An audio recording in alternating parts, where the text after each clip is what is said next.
Discounted cash flow. In finance, discounted cash flow, DCF, analysis is a method of valuing a security, project, company, or asset using the concepts of the time value of money. Discounted cash flow analysis is widely used in investment finance, real estate development, corporate financial management and patent valuation. It was used in industry as early as the 1700s or 1800s, widely discussed in financial economics in the 1960s, and became widely used in U.S. courts in the 1980s and 1990s. Application. To apply the method, all future cash flows are estimated and discounted by using cost of capital to give their present values, PVs. The sum of all future cash flows, both incoming and outgoing, is the net present value, NPV, which is taken as the value of the cash flows in question.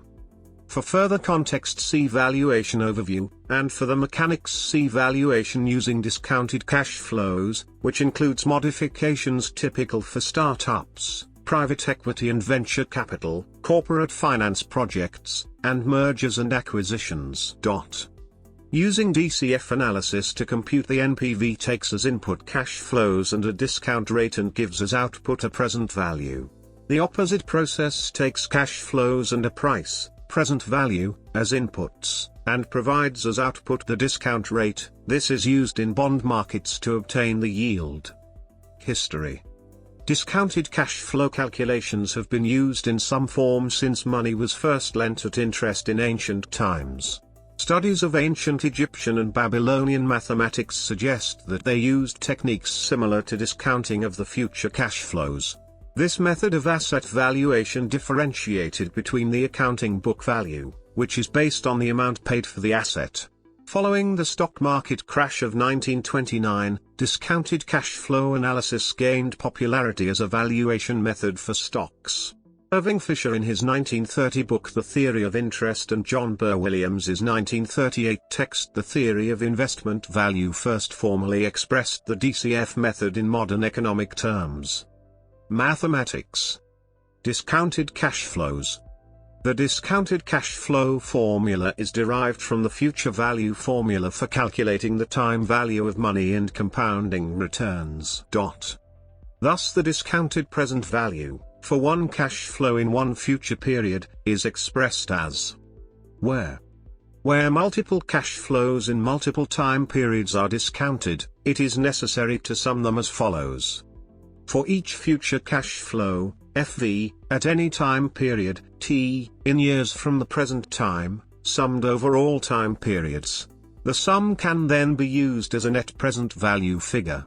If the amount to be paid at time 0, now, for all the future cash flows is known, then that amount can be substituted for DPV and the equation can be solved for R, that is the internal rate of return. All the above assumes that the interest rate remains constant throughout the whole period. If the cash flow stream is assumed to continue indefinitely, the finite forecast is usually combined with the assumption of constant cash flow growth beyond the discrete projection period.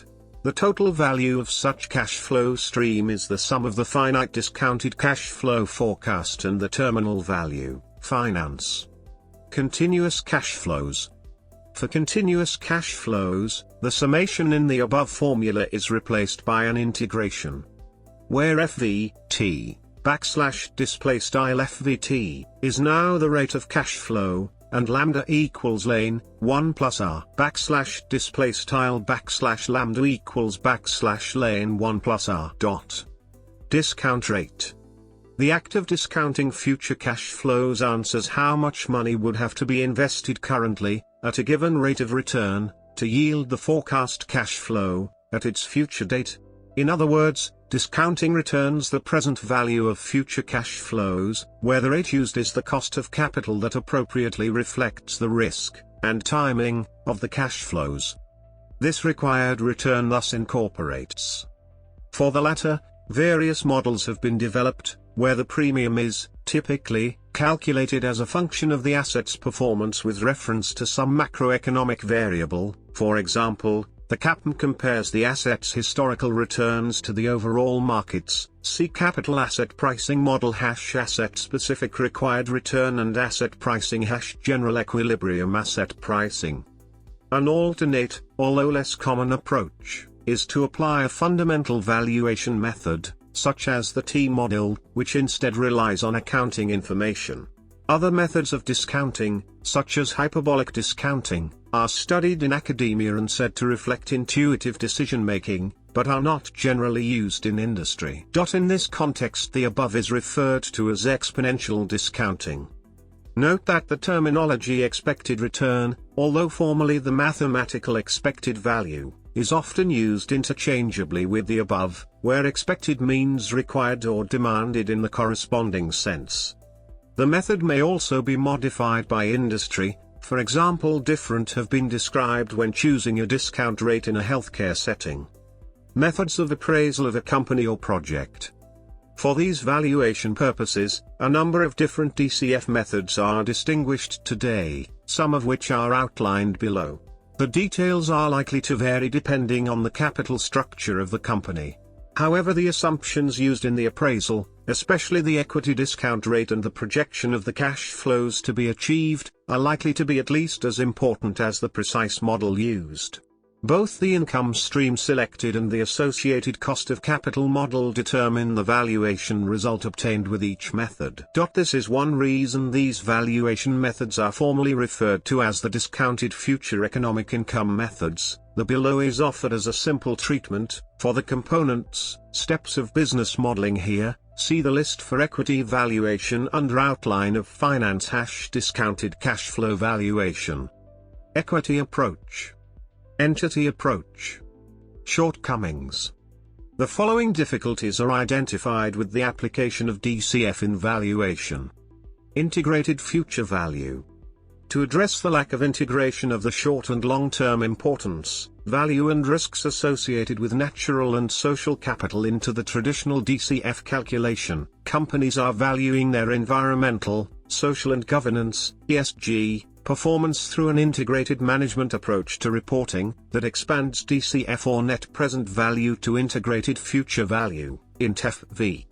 This allows companies to value their investments not just for their financial return but also the long-term environmental and social return of their investments. By highlighting environmental, social and governance performance in reporting, decision-makers have the opportunity to identify new areas for value creation that are not revealed through traditional financial reporting.